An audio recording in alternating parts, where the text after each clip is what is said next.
I work as a park ranger in the deep south. My assistant was a member of a cult, the lone survivor of a mass suicide, orchestrated to get their souls free passage onto the nearest UFO. His name is Jay Hardwick, and mine is Jay Salem. To avoid confusion, everyone just calls him Wiki and me Little J, even though I despise that nickname and always have. The Little J thing is an old and rather worn out joke, as I stand about 7 feet tall. My parents were also monstrously tall, and their parents before them too, and so on and so forth, probably all the way back to the time of the Denisovans.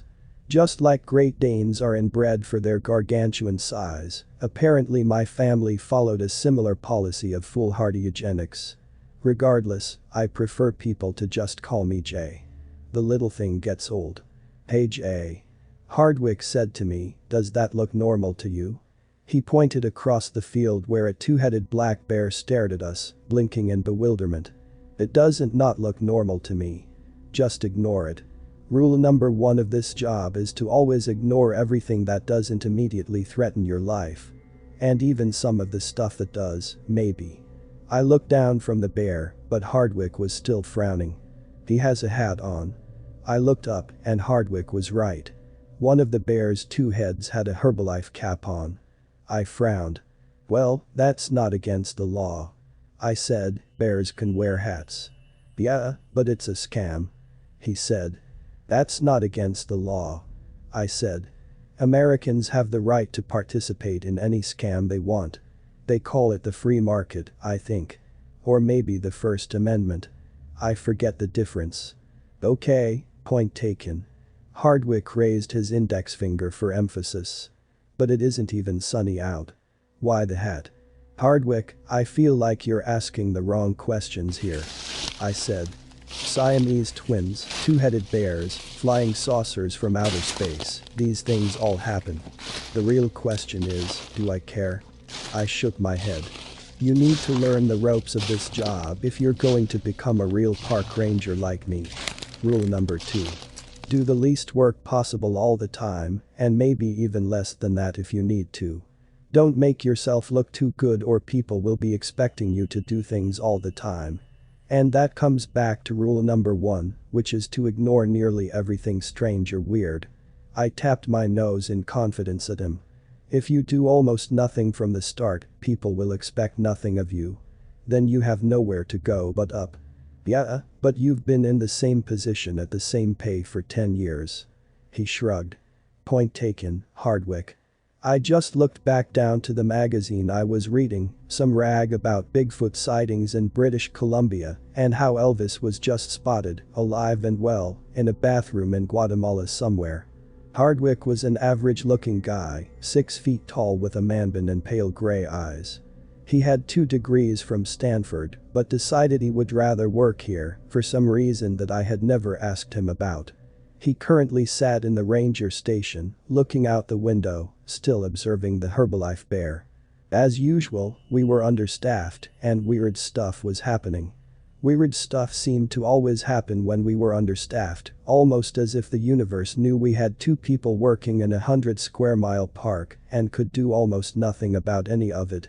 Management would try to fix the problem, occasionally hire some new blood, some motivated youngsters who thought they could change the world or save the environment or whatever it is kids wanted nowadays. But as soon as they realized just how strange and dangerous the park was, most of them quit. Some of them disappeared, never to be seen or heard from again. The only exception so far was Hardwick, because he said he had seen far weirder things in the UFO cult. I'm not sure I believe him. Nothing could be weirder than Goreham Park. At that moment, Sheriff Ames burst in the door. He was a good old boy from a plantation family, and moreover he had the strangest and most aesthetically unappealing body I had ever seen. His legs and arms were thin and emaciated, like sticks, but his gut and chest were huge. He looked like a walking barrel with 4 skink-colored twigs attached. I don't even know how his legs supported his massive gut. His watery blue eyes and protuberant nose were a maze of burst capillaries from lifelong alcoholism, and his southern drawl was so thick that even I only picked up about 1 word out of 2 that came out of his mouth. Hey y'all.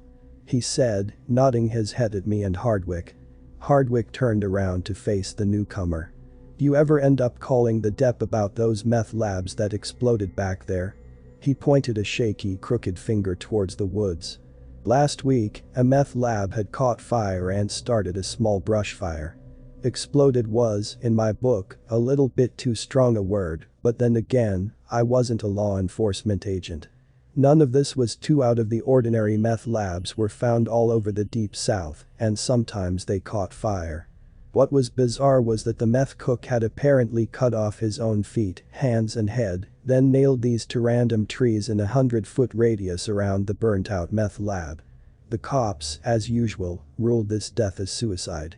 Anything they didn't want to deal with was inevitably ruled as suicide or accident, especially if it involved someone nobody would ever notice was missing. I think all the townies knew it was a lie, but the police force was so underfunded that they had to cut corners somewhere. I respected that and knew it was just a part of life in small-town America. Oh yeah, the Department of Environmental Protection said the whole area is totally fubar. Hardwick said behind me. The sheriff looked at him with his bleary eyes.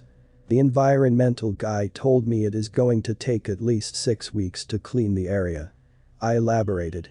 Actually, I think they have some people working down there right now. They said the toxic chemicals in the area are off the charts. Apparently, lots of dumping. I could tell he wasn't listening anymore. His eyes roved around the small ranger's shack where I currently sat and where Hardwick stood by the window. You know what I think the problem is with these kids nowadays?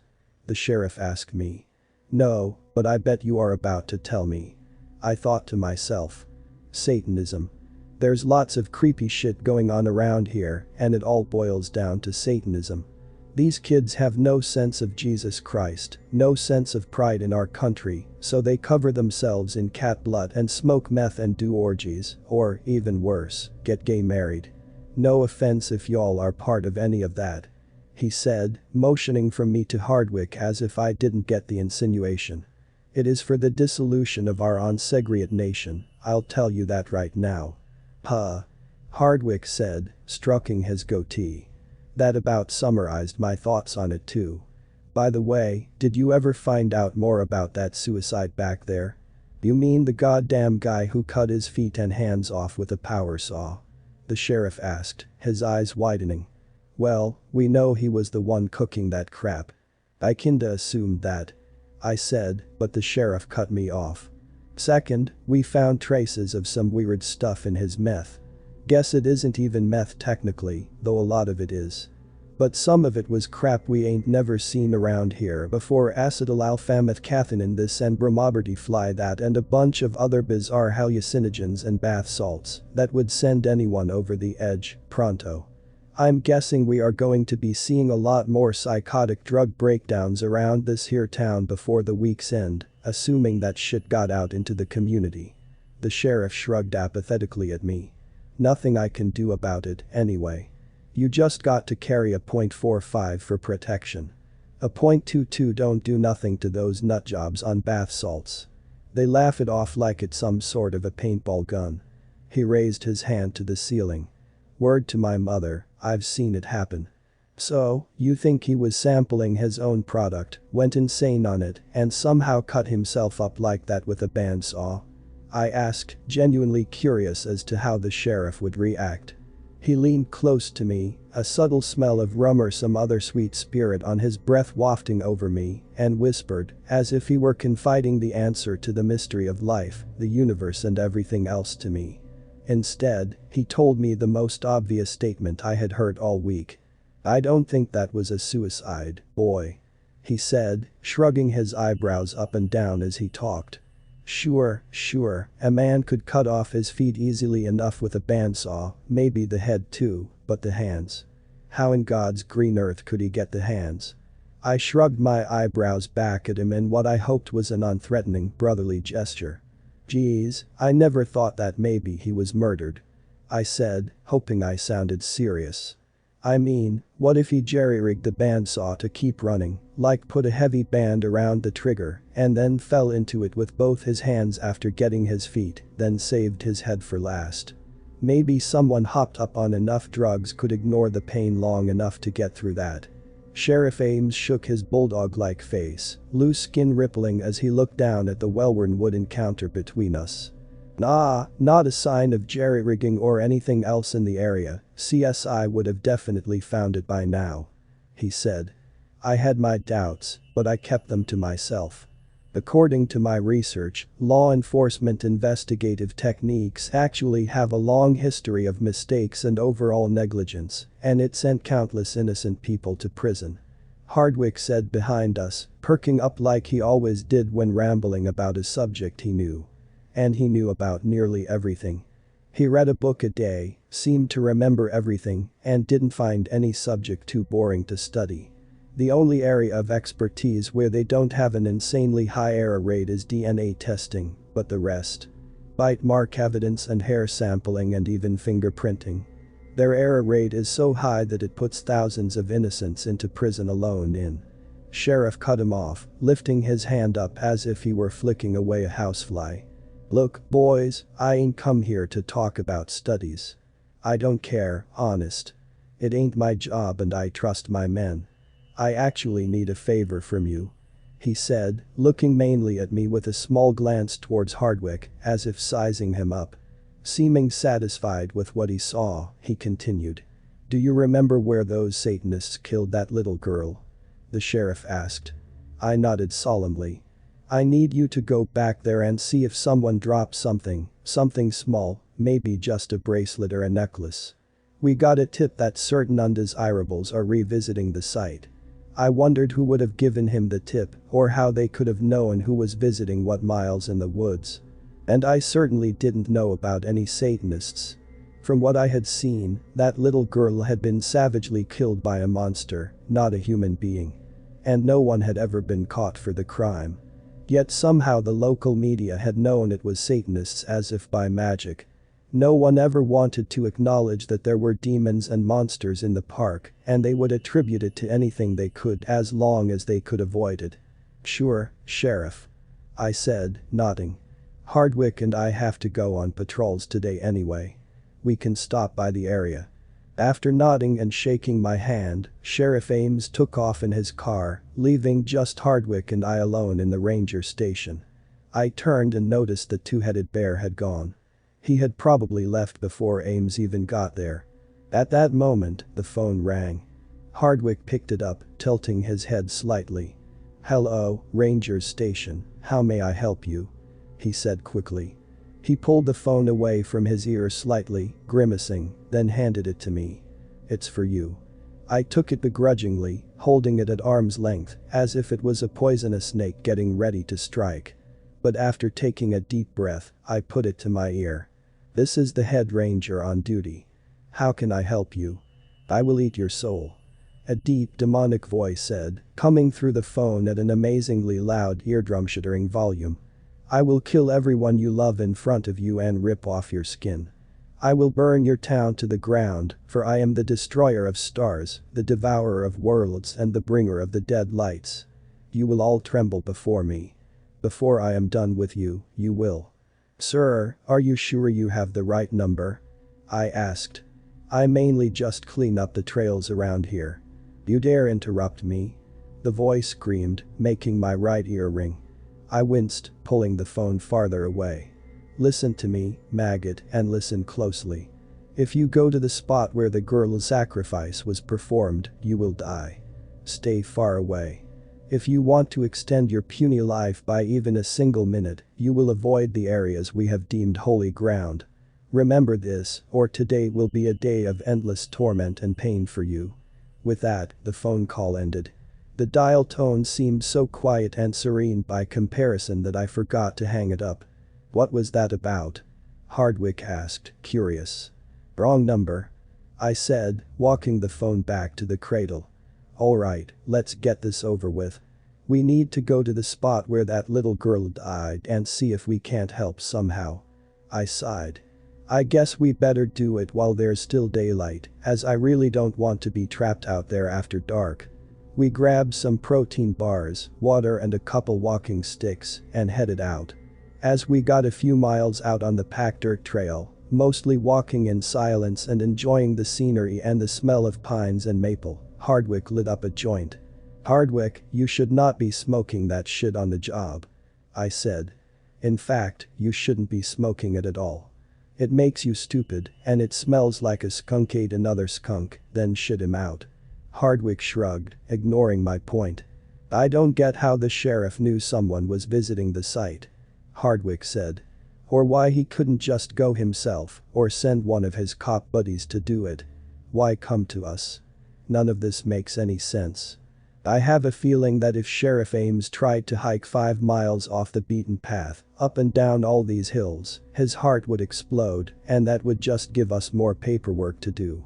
Besides," I said, stopping to move a large branch off the trail, "we need to clean the paths up anyway. I haven't been out this way in over a month." As I dragged the immensely heavy oak branch towards a deep pile of brush 10 paces or so off the trail, I saw a long arm begin to snake out from behind a tree and approach Hardwick. It looked like an optical illusion at first because the tree was only a couple feet wide, but the arm that came out looked like it went on forever. By the time I noticed it, literally over 10 feet of white bony arm had extended and it was still coming out, like a massive cobra uncoiling from a tiny basket at the tune of some invisible snake charmer. Hardwick," I said, my mouth suddenly going dry. I could only point silently while the blood drained from my face as the arm came to within inches of his shoulder. He raised one eyebrow at me as he took another inhalation off the joint, and then all hell broke loose. The arm grabbed him with an iron vise-like grip and dragged him out of view so fast that he looked like nothing more than a Hardwick-sized blur to me. Behind me, the same voice I had heard on the phone began to speak. "You couldn't wait to meet death, to die screaming and watch your friend be torn apart, limb from limb," the demonic voice said, incredibly deep and resonant. I felt every word shake my bones as it spoke. I turned and saw one of the most hideously deformed creatures I could ever imagine. It stood over 15 feet tall, with the same endless bony arms as the other one that had come from behind the tree. It was entirely naked, bone-white, emaciated and nightmarish looking in every sense of the word. Its eyes looked like pure white cataracts with a thin bluish film near the pupil. Its skin clung so tightly to its body that I could see every rib and bone that compassed it. Its nose looked like the thin slit nose of a snake, and its ears were missing. But its smile was the most disturbing part. It had a grin that looked far too wide for its face, showing off dozens of bleeding, sharp little teeth. Small rivulets of blood ran down from its mouth, leaving pink streaks over the bottom portion of its entire face. From behind me, I heard Hardwick shout, then a gunshot. I turned and saw Hardwick holding a pistol, another creature like the one before me holding him 10 feet off the ground. Its other long arm snaked out and whipped the gun out of Hardwick's hand, sending it flying far away into the brush, and I knew we were doomed. Hardwick always carried a small .22 on him for protection, but I had nothing more deadly than a Swiss Army knife on me. Then, just as all hope left me, I heard a roar from behind me and a scream of pain from the creature that had spoken to me. Turning quickly, I saw the two-headed bear bound out of the woods and rip into the monster's thin, immensely long leg. With a quick snapping sound, one of the heads snapped its femur, sending a bloody spike of bone out through the monster's flesh. I heard Hardwick fall with a grunt as the other creature dropped him and began to draw forward, planning on attacking the bear. But with all of its attention on the main threat, it didn't see me as I ran at him from the side, raising my walking stick and whacking it across the head as hard as I could. I heard a crack of bone, and then the creature looked unsteady, stumbling along for a few steps before falling. The two-headed bear quickly rushed forward and went for its throat. "Hardwick, run," I said, pulling him up and heading back to the ranger station. I don't think either of us have ever sprinted 3 or 4 miles so fast before in our lives. I thought at multiple points I might pass out, but we made it back to the station in record time, panting heavily and chugging water after water before slumping down against the wall. We looked at each other. "Did we just get saved by that Herbalife bear?" he asked me. I nodded, smiling. "I think we owe that two-headed bugger quite a bit," I said. Hell, I'll buy it a whole steak dinner with mashed potatoes and apple crisp for dessert. He deserves it. Why do you think he saved us? I could only shake my head, having no answer. Things continued to get weirder after that, and I know at least one of those monsters and two-headed bear survived because I would run into them later that week. I wasn't going to give up on being a park ranger just because of a couple near-death experiences, after all. This was my place, and I felt like I belonged to it, just like I hoped it belonged to me in some way. Later on, I would immensely regret not reaching the site of that girl's murder, as the sheriff had been right, there was a necklace there, and it would cause a heap of trouble later on. But that's a story for next time. After we had returned to the ranger's station, I had a couple shots to calm my nerves. Looking down, I realized I had been spattered in the blue-black blood of the creature from the forest. Tiny droplets had dried on my arms, chest and face, and as I licked my lips, I realized I just ate a little of the blood too. I gagged for a second, furiously wiping at my mouth and spitting on the floor. Wiki seemed mostly unaffected by what had just happened. He was a teetotaler, avoiding all alcohol but smoking cannabis, and occasionally even taking psychedelics. Whenever I drank, he always told me, alcohol rots your brain and kills your liver. Though I doubted any of that would matter if the things in this park killed me first. I was looking into my empty shot glass with trembling hands when Sheriff Ames came into the ranger station, flanked by two agents in black suits and sunglasses. "Back already?" I asked him. He didn't respond. "Care for a drink?" He looked at the bottle of Sky vodka, seemed to consider, then glanced at the agents next to him and shook his head no. "Son, did you find anything out there?" he asked in a fatherly tone, his southern drawl receding a bit now that he apparently had company from one federal agency or another. "We had a bit of a problem," I said. Hardwick nodded. "Wiki, little J," the sheriff said, turning to Hardwick. "Did you actually search the area? I need to know. We had a tip that someone involved dropped a critical piece of evidence." "You don't understand, Sheriff," Hardwick said, "we were attacked." I tried motioning to him subtly with my eyes, but I think I just made a weird face, one that failed to communicate anything.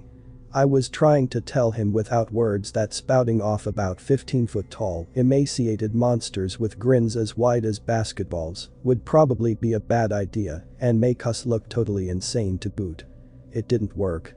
I swear, we were less than a mile away from the site where the little girl's body was found when something just grabbed me from out of nowhere.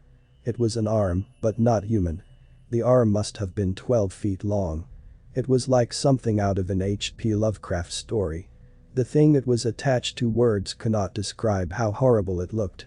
Its eyes were like filmy blue cataracts, its grin made the Cheshire Cats look like nothing. Its fingers were bony claws and blood dribbled down its mouth constantly, as if it was chewing on its own tongue. And the smell. It smelled like burning metal, like failing car brakes combined with cooking onions, with a little bit of rotting meat thrown in for good measure.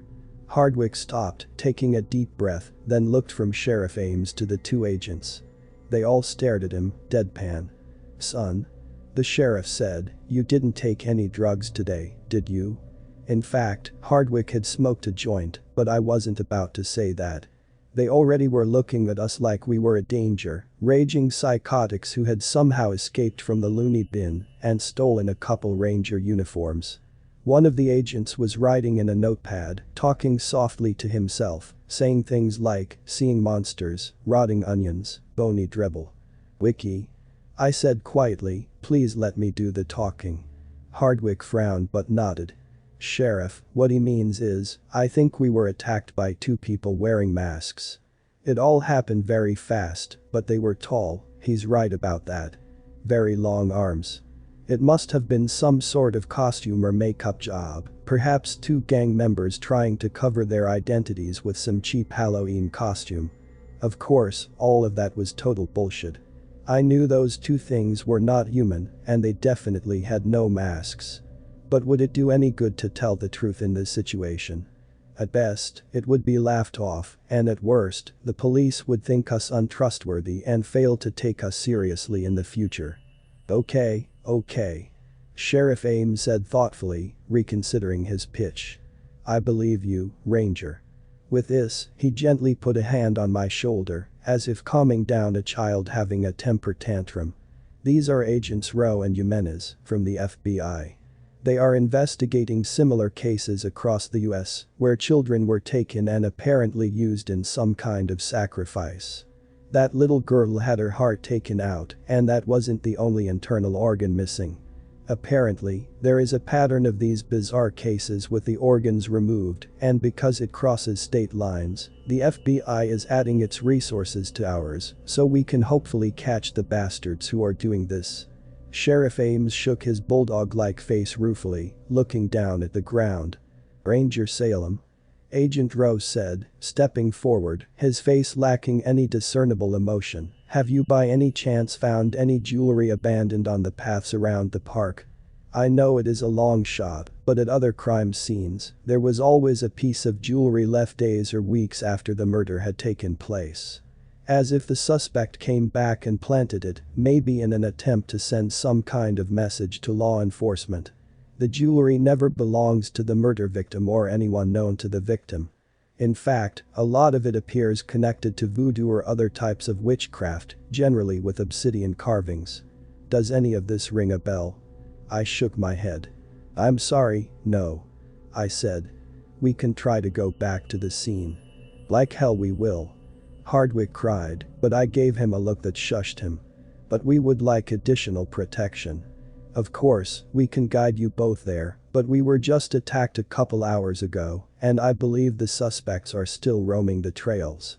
I am not going back there. Hardwick muttered silently. No fucking way. I do not get paid enough to die at the hands of some cheap Slenderman knockoff. I smiled slightly at this. Actually, now that we have federal resources involved in this case, we don't really need you to physically return to the site. Agent Rose said. But if you could draw us a map of the trails, including the less traveled ones, and their relation to the murder site, it would help us. I nodded and got a piece of paper. While I am no Da Vinci, I did a passable job of connecting the spiderweb of trails and labeling them. With that, the two agents left, heading behind the ranger station towards the first of the trails that would lead deep into the woods. Boy oh boy.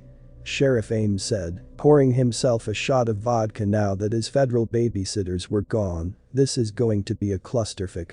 Anytime the feds step in, they make things so much worse. In my experience, anyway. He took the shot back like a pro, not even grimacing as the burning liquid went down.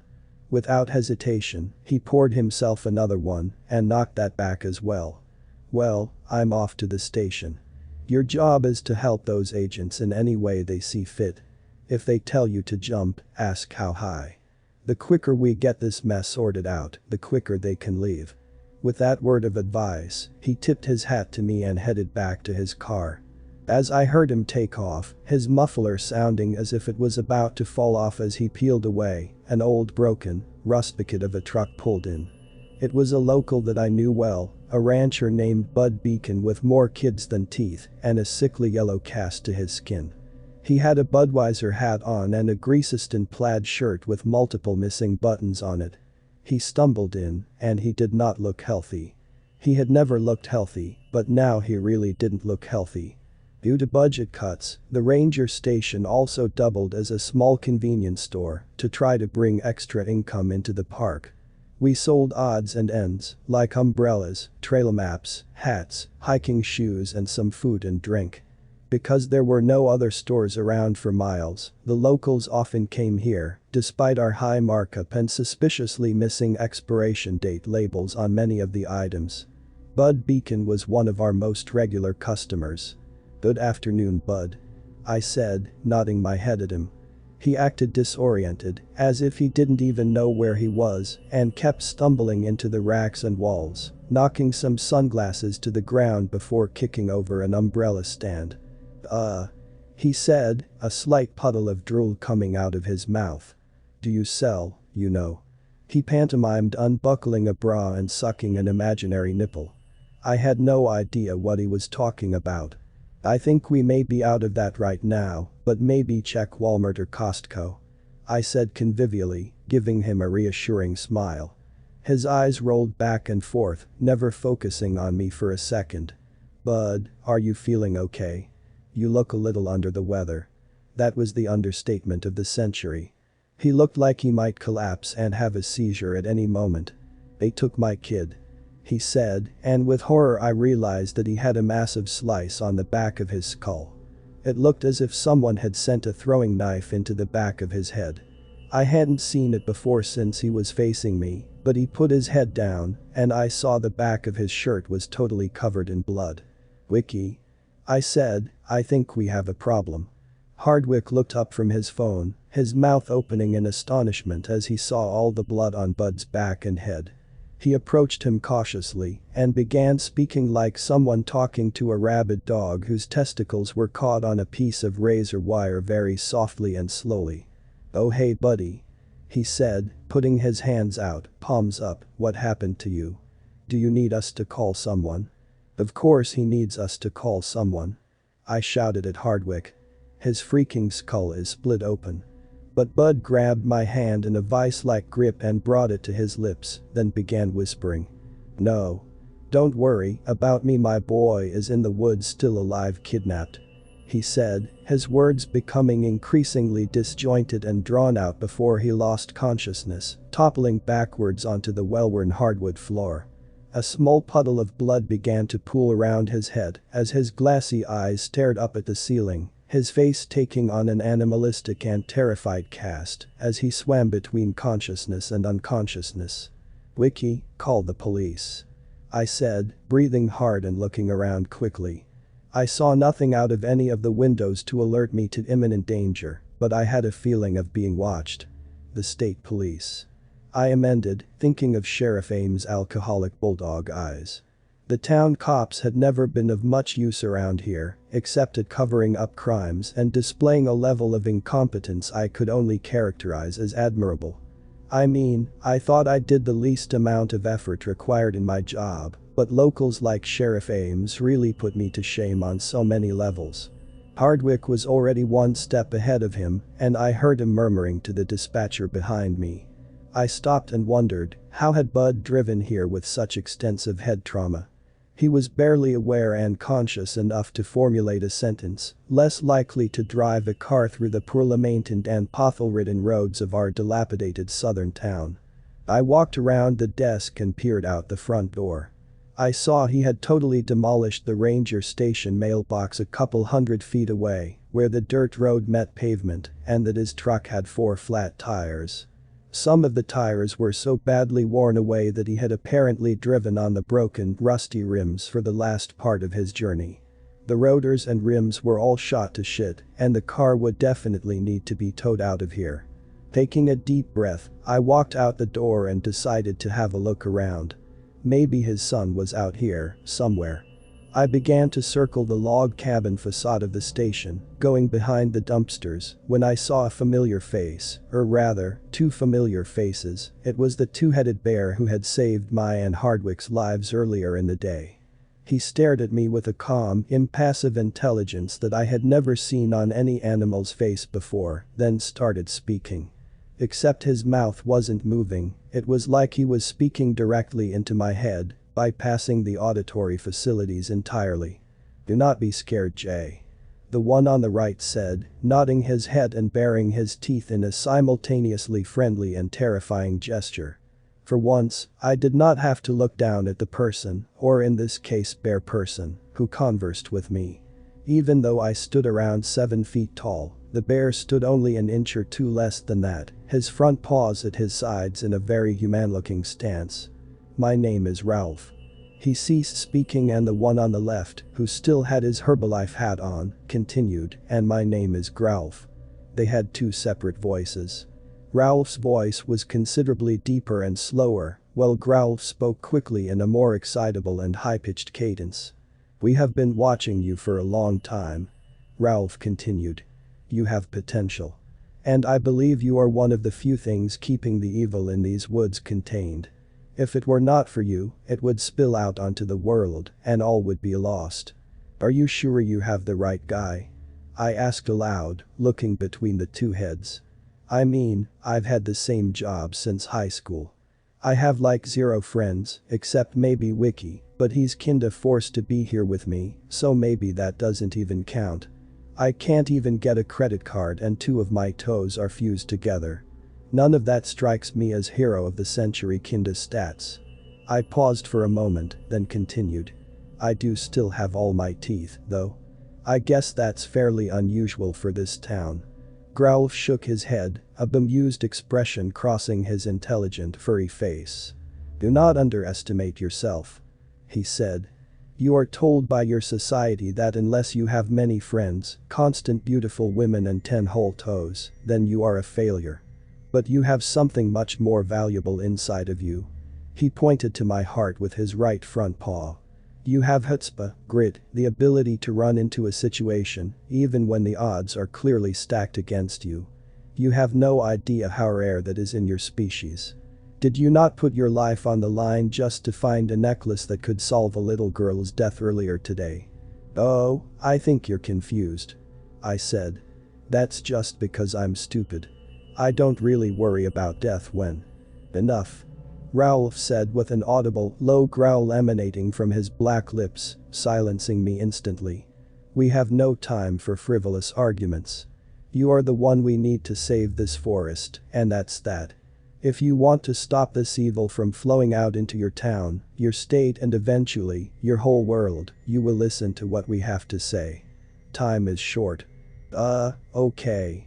I said, nodding. The child has been taken from the litter of the man you call Bud. Growlf continued. This child, like you, is not normal. He is special. He is deeply autistic, but within his mind, he is more powerful than the greatest saint or magician your kind can imagine. You must save his life. If he dies, all will be lost. The Tall Ones plan to bring him to the sacrificial grounds by tonight, to the same spot where the girl's body was found. You must save him at any cost. I nodded. We will give you a seal that will allow you to pass through the woodlands at night, unmolested by any of the forest guardians. Growlf said, pulling a small vial from his back somewhere. I really don't know where it came from, because it wasn't like he had any pockets, or clothes, or anything else that could possibly hold a vial. On second thought, I didn't want to think of where he may have pulled it out from. The two-headed bear began to do a slow, rhythmic dance, moving one foot, then the other, then raising his paws to the sky and looking up with his two heads. He opened the elixir with his teeth and poured it out onto his hand. He then began to shake his furry butt as he moved forward in a kind of dance-like motion, before wiping it on my forehead. The elixir, I mean, not his butt. The elixir was cold and smelt like licorice, but it dried quickly, leaving no trace on my skin. Now I must go, but I will see you again. Take care and try not to die. Okay. I said. I'll do my best, as always, not to die. No promises, though. I went back into the ranger station, and Bud Beacon was gone. Wiki was sitting behind the counter, smoking a cigarette and looking at his hands. Wiki? I yelled. What happened? Where's Bud? He looked up suddenly, a confused frown creasing his face. Then he looked down on the floor where Bud was lying, then back up at me, then around the entire ranger station. Then he shrugged. Are you serious right now? I asked. How did you lose track of an unconscious man who was just bludgeoned in the head and was bleeding all over the place? Well, in my defense. He said calmly, I wasn't actually paying attention. I rolled my eyes at this. Just then, one of the agents came running into the ranger station, his suit torn, a nasty gash across his forehead dripping blood into his eyes. It was Agent Rowe. There was no sign of Agent Jimenez, which I took as an extremely bad sign. Agent Rowe had his pistol out and was breathing at an alarming fast rate. His pupils were dilated, his eyes wide and roving around, and he looked like he was overall not having a good day. Lock the doors. He screamed. Do you have any more weapons in here? Move, goddammit. I calmly walked behind him and engaged the deadbolt on the front door. Wiki took another drag of his cigarette, calmly looking the agent up and down. So? Wiki asked, how did it go? How'd it go? How'd it go? He screamed back at him. My partner is dead, and I barely got away. They ripped his goddamned arms off his torso and flung them at me like some kind of arm-shaped boomerang. His metaphor game was not up to par, but I wasn't going to criticize, as I felt he was in a very trigger-happy mood. Okay.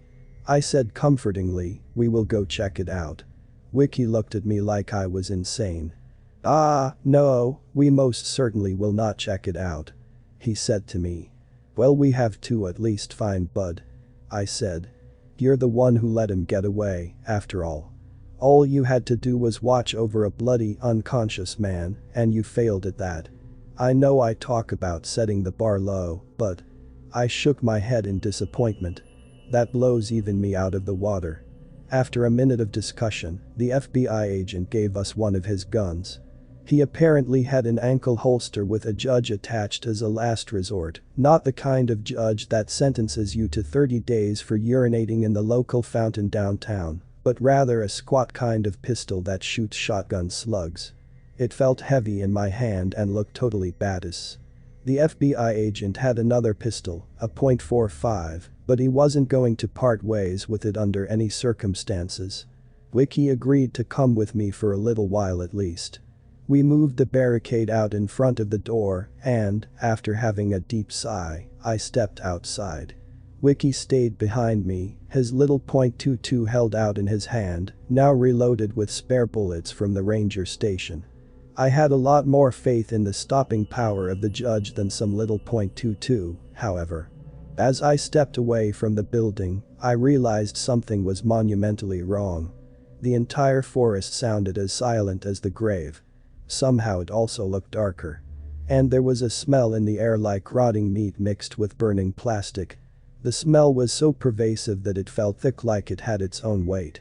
I felt it on my tongue, my nose and most of all, my eyes, which immediately began to water. Oh my God. Wiki yelled loudly, what is that smell?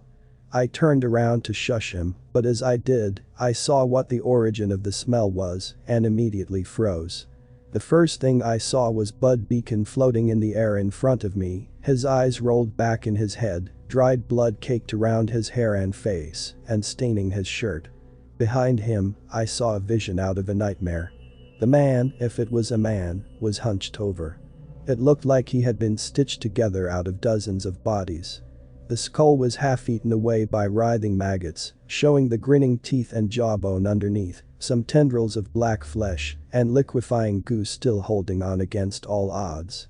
It looked like someone had stitched 4 arms to a gigantic torso, which now clenched and unclenched their blackened fingers in unison, the blue cyanotic hues of oxygen deprivation trailing streaks all the way up to his shoulders. He had 2 immensely long legs, twice the height of a normal human leg, which made him stand taller than me, at least 8 feet tall, and towering over the floating form of Bud Beacon in front of him. In the center of his decaying face stood a single massive eye, bloody teardrops running out of it as it constantly looked right, left, up, down and in all directions. He opened his mouth to speak, and as the words came out, so did a fresh wave of the nauseating smell. A favor for a favor, a life for a life. He said in a voice that sounded like thousands of voices all mixed together, rising and falling in tone randomly as he spoke. You give up and go home, and I will let you and your friend live. This man and his offspring are all mine. He gave them to me. The creature sent out a long forked tongue and licked the maggots off its decomposing lips. I raised the judge, pointing it at his center mass, but I couldn't get a good shot with Bud floating in between us. How about you leave right now? I asked in return, my voice trembling, and I might let you live. His grin widened. From the forest to the right of us, I heard the sound of loud rustling. The son of Bud Beacon appeared, his eyes white and tear-streaked. Dad?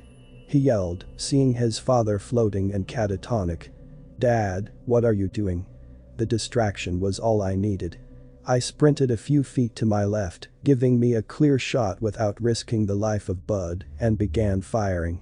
The shotgun shells opened up large exit wounds all over the creature's torso, sending out sprays of maggots and rotting meat. But just as soon as they opened, a writhing mass of maggots would begin to stitch the flesh back together.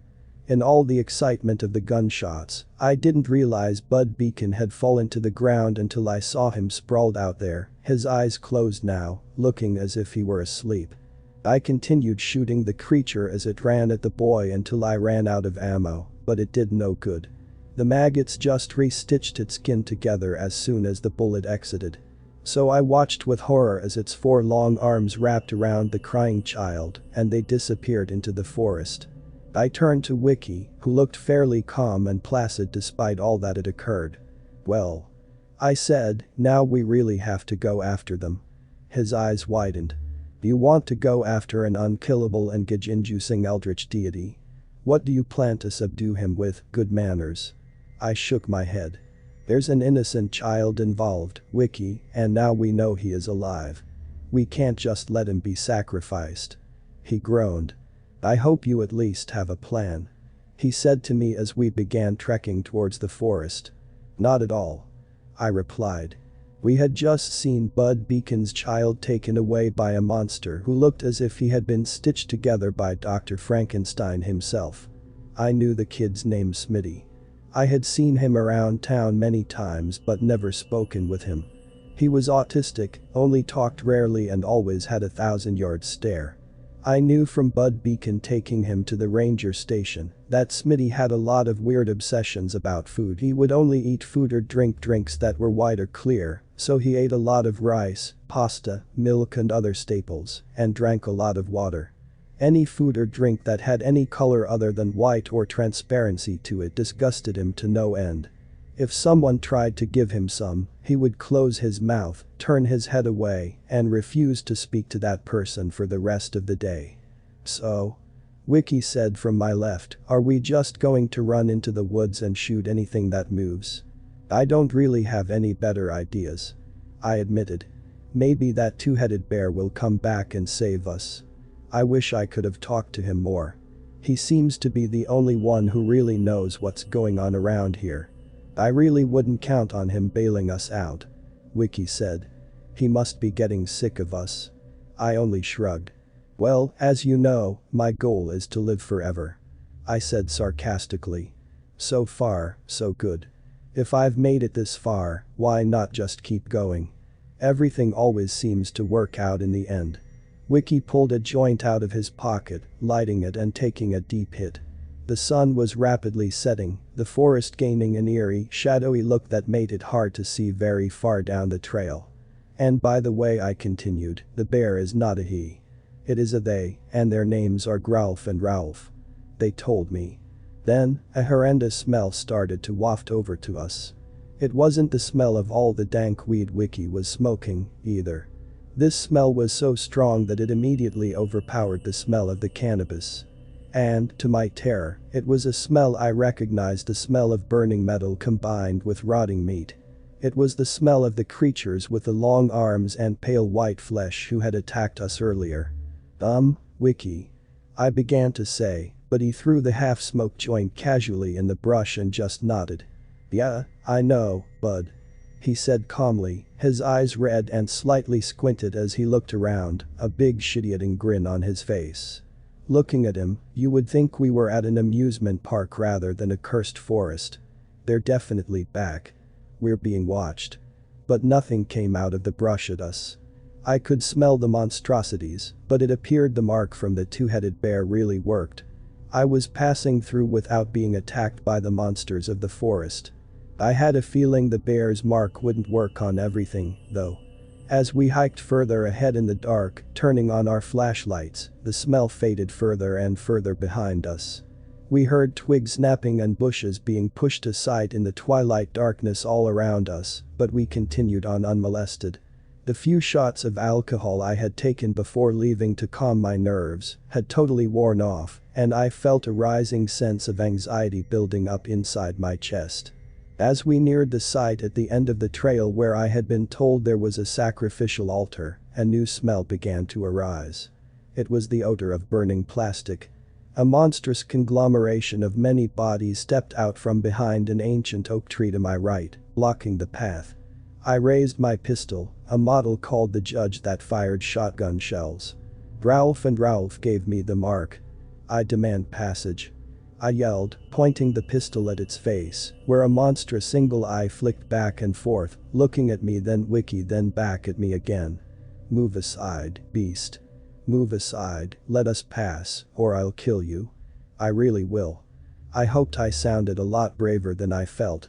It felt like my voice was trembling, and I could feel my heart racing.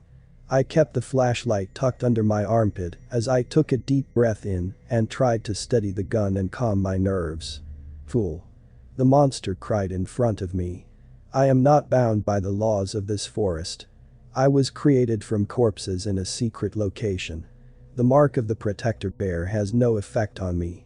I will give you two standing here one last chance, turn around, never come back here, and I will let you live.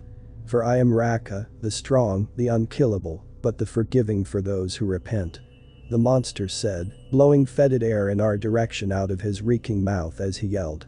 The trees shook around us, and I heard birds and bats fleeing in droves as leaves fell from the tallest branches, showering the forest. Okay, listen up here, Raka. Wiki said, stepping in front of me, no one tells us where we can go or what we can do. And there's a kid back there we're supposed to bring back. If you're so strong, why do you take mere children? Raka laughed, a deep gurgling sound that reminded me of slug slime and moldy rotting leaves on the bottom of a lake. It sounded wet, sickly, phlegmy and, overall, just disturbing. I heard movement behind Raka, and men and women in black robes started to step out, forming a semicircle. Both Wiki and I had our guns pointed at the new arrivals, yet they seemed totally unafraid. "Hail Raka the Great, the Strong, the Unkillable," said a tall blonde woman in the front. The rest of them shouted in unison, "Hail." "Hey, you guys stole that from the Nazis." "Pretty lame, losers," Wiki said, laughing.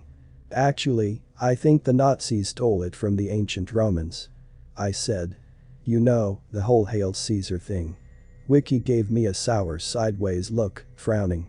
The cult members and the monster in front of us totally ignored our conversation. "The child is ours," Raka said, smiling a grin with far too many teeth, many of them appeared rotted and blackened, but still sharp and extremely long. "I am done being patient. If you take one step forward, I will kill you both." I took one step forward. Raka's single eye widened in surprise as I raised the gun and began shooting at the cult members behind him. I knew from previous experience that shooting Raka did no good, but that was a problem I'd have to deal with later, probably in about 30 seconds. Wiki followed my lead, firing his .22 at the center mass and heads of the cult members. Within seconds, all of them were on the ground, dying or dead, blood soaking into the dried leaves of the forest floor. With a roar, Raka began to rush forwards towards me, and then everything happened very fast. From my right, a loud rustling started, and out popped the two-headed bear, Ralph. He sprinted out on all fours from a cluster of bushes nearby, slamming into Raka with an amazing speed and sending him flying 20 feet off the trail and directly into the trunk of a huge evergreen tree. The branch went through the heart of Raka, and though the maggot swarmed and tried to reknit his flesh, he was caught. His feet moved with futility, not even touching the ground since he was suspended about 5 feet off the ground, with the impaling branch keeping him stuck. He roared and screamed, but made no progress. "Oh now," Growlf said in my mind, his psychic voice echoing with a loud clanging feeling throughout my entire consciousness. I winced at the power of this inner voice. "The boy has little time left. The altar is just ahead. You are our only hope." "Well, that's not good," I muttered to myself. If I was the only hope for saving this forest, maybe this entire town, then they really were in a much shittier position than I had imagined. Wiki and I ran forward, reloading our guns as we went. A few hundred feet ahead, we saw the flickering glow of a bonfire. A round stone table about 20 feet across sat next to it, a thin, shirtless boy tied and gagged on the top of it. Around him, cult members in black robes chanted, standing in a circle, every eye on the imprisoned boy. Once we were within range, Wiki and I began firing, my judge pistol blowing holes the size of a grapefruit into the chests of many of the cult members. Wiki was also a great shot, and his .22 put tiny bullet holes into the skulls of those nearest the boy, dropping them instantly. The rest of them scattered like cockroaches, the chanting stopping immediately as they ran in all directions into the forest. We took the opportunity to reload. "Let's get this kid and get the fuck out of here," Wiki said, and I nodded. The sooner I get out of here, the better, I thought to myself. Taking out a pocket knife, I quickly began to cut the bindings on the boy's hands and feet, while Wiki untied the gag around his mouth. The boy had a vacant blank look in his eyes. I wondered whether he was in shock. "Smitty, can you hear me?" I asked him loudly. He didn't respond, just staring through me, not making eye contact. "Just grab the freaking kid and let's go," Wiki said. "Those other things, the ones with the long arms and the pale skin, are probably going to be back soon. You don't really know how long the protection the bear gave you lasts, do you?" No," I said, trying to remember. I knew logically that it didn't last forever, but would it wear off so fast? I figured we would find out on our way back. Grabbing Smitty's arm, I pulled him up from the table. He didn't resist, and when I started speed walking back towards the trail, he kept pace with me. "Thank you," Smitty said to me silently. I barely heard him, but looked over at him in surprise. He glanced over at me, making eye contact for the barest fractions of a second, then returned his gaze forwards. "Hey, little man, you're welcome," I said, smiling. "We weren't going to let you die out here. Your dad is waiting for you, too." I didn't tell him his dad was probably waiting for him in the hospital, getting his head stitched up and his skull fractures checked out. "But we are in trouble, still," Smitty said, pointing to the tree where Raka had been impaled. Looking up, I realized the branch where I had seen him suspended was now broken in half, and there was no sign of the monster, except for thick black blood and thousands of squirming maggots on the fractured remainder. "Oh shit," Wiki and I both said at the same time, as a rushing shape smelling like burning plastic and rotting meat sprinted out of the woods, grabbing Wiki and disappearing into the pitch blackness. As he was grabbed, Wiki dropped his gun, yelling in surprise. Once he realized what was happening, he started screaming at me. "Get out of here," he said. "Don't worry about me. Get the kid to safety." I tried running after him, but Raka was far too fast. After a minute, I turned around and went back to the trail, where I saw Smitty patiently waiting. "Fuck," I screamed. "We have to get him back." "Don't worry," Smitty said, his face a blank expression. "I can track them. I can track all of them. I see it like points on a map in my..." He stopped walking, pointing to his forehead. I was panting, doubled over from sprinting, "But we need help. There are too many of them, and the mark is wearing off. I see it on you like light being washed away. Your face grows darker and darker as it fades." This was the most I had ever heard Smitty speak, and I was flabbergasted. "We will come back," I said, taking Smitty's hand and leading him to safety. We found his father, who had been picked up by a random passerby as he stumbled in the road, his face a mask of blood, his wounds untreated, the brain damage and concussions making him totally unaware of where he was or what was going on by that point. I finished telling all of this to my psychiatrist the next morning. He had been prescribing me antidepressants for my crippling depression, and even though Wiki was gone for now, I still had to go to work and keep my appointments. I knew I would get Wiki back eventually. He was too tough and dumb to kill. The psychiatrist nodded at me as I spoke. "Do you blame yourself for what happened to your friend, Hardwick?" he asked, pushing his glasses up his nose. "No, we did what we had to do," I said, not knowing whether I was being totally truthful. Maybe I did blame myself a little bit, but I didn't want to tell this man that. He wrote a few more notes in his notepad, then his secretary came in. "Dr. Firens, oh?" the pretty brunette said. He looked up. "You have a call. It's an emergency." Nodding gravely, he got up. "Please excuse me, Jay. I'll be right back," he said, leaving the room and closing the door behind him. I got up after a minute, bored, wondering how long this was going to take. I looked at his notepad, laying face down on his brown leather chair, and frowned. Flipping it over, I saw he hadn't been taking notes at all. He had simply drawn a picture across the entire front of the notepad. It was a picture of me, crucified to a lamppost, my eyeballs hanging out, a pentagram carved into my chest. Underneath in tiny, neat block letters, he had written, "Kill the traitor." "Well," I said, putting the notepad back down, "that can't be good." The FBI offered to send me help in finding Wiki. That day, I had a team of agents and dogs with me at the ranger station. Even Sheriff Ames showed up, saying he wanted to help in any way he could. After all, I had risked my life, I had saved the boy, but now another adventure had to begin. I just hoped I would find Wiki in time, and that one day, I would end the evil in this forest, once and for all.